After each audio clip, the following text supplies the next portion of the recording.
Hey everyone! In today's video, I'll show you how to create a desktop shortcut for any application in Windows. For this demonstration, I'll use File Explorer as an example, but you can follow the same steps for any app. This is very useful if you want quick access to your favorite apps without searching for them every time. Let's see how it works. First, go to your desktop and right-click on an empty area. From the menu, click on New, and then select Shortcut. Now, a window will appear asking for the location of the item. If you know the application path, you can paste it here.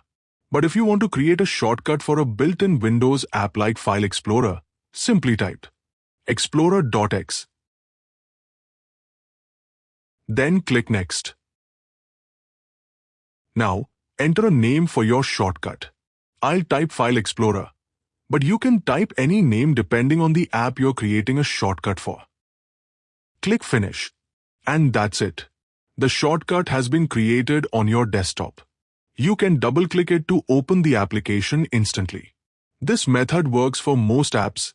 You just need the correct application file or path.